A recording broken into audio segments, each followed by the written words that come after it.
Chief Master Sergeant Shane Gettler was born on October 4th, 1969.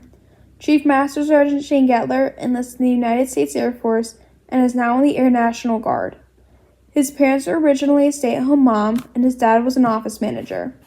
He decided to choose the military for no specific reason.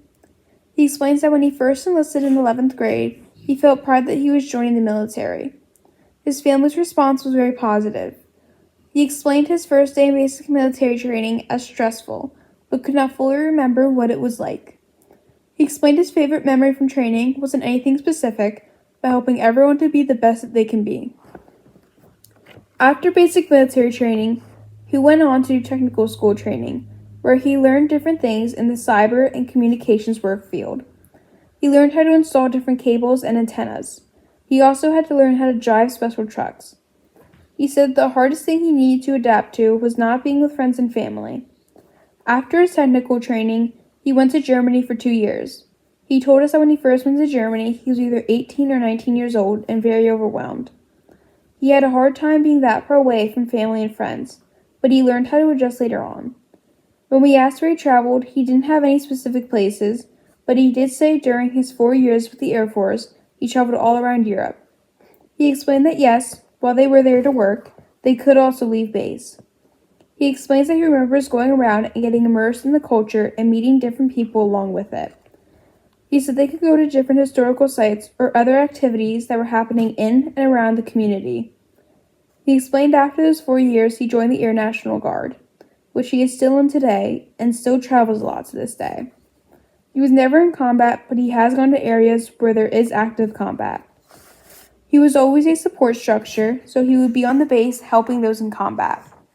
Throughout the years in the Air National Guard, he was in three different operations.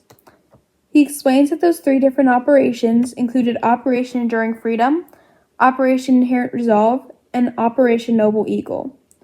He volunteered for all 3 of those operations. We asked why he wanted to volunteer for them, and he explained he had all these skills that he wanted to use, and that's why he decided to go.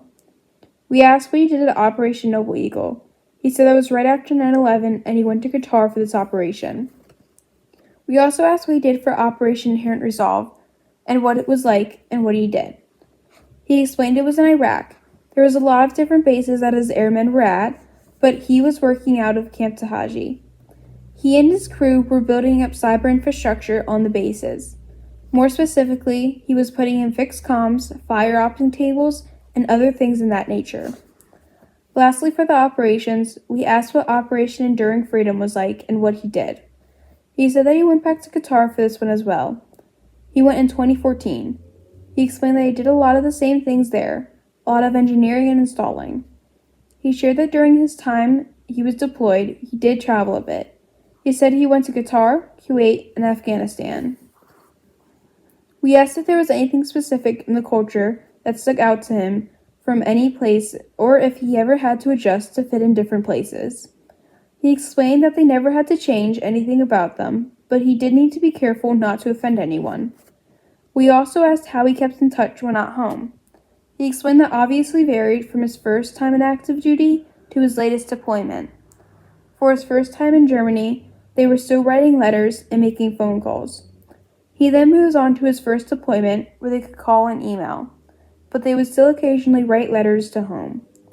He explains that in his latest deployment in 2023, he had access to Wi-Fi and could FaceTime as an addition to the things in previous deployments and missions. How did you stay in touch with your family and friends while you were away?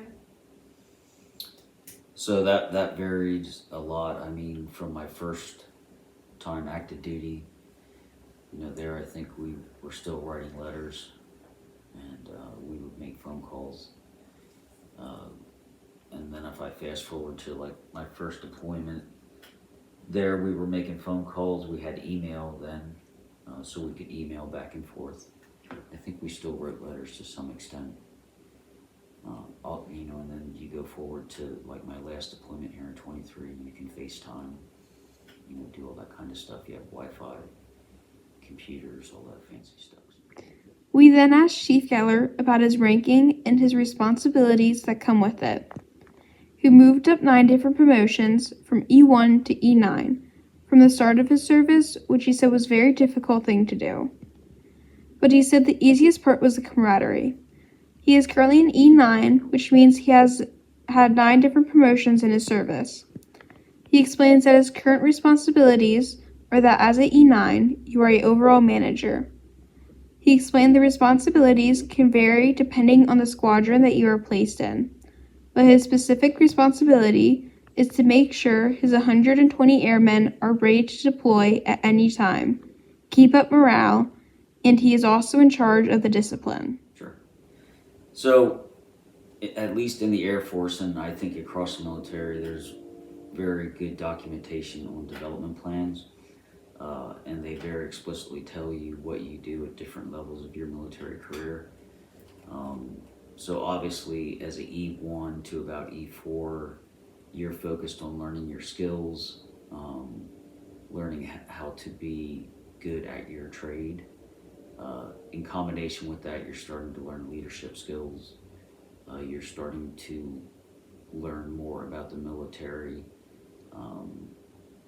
But really the focus at that tier, E1 to E4, is being the best at your skills.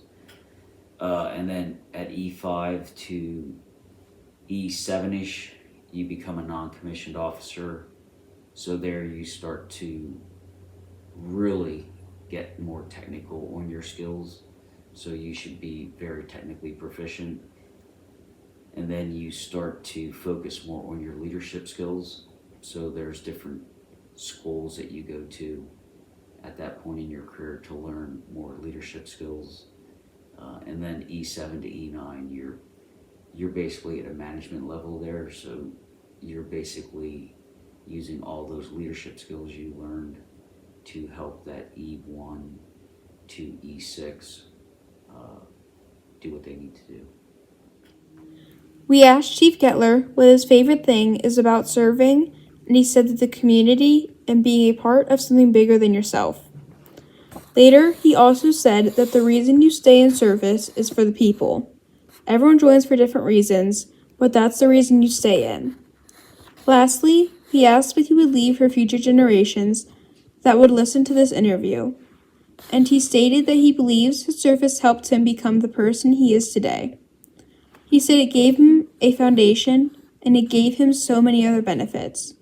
He said it's great for someone to not just be tied to something bigger than themselves, but that is also tied to the greater good. We would just like to thank Chief Gettler for his service and all that he has done for this country.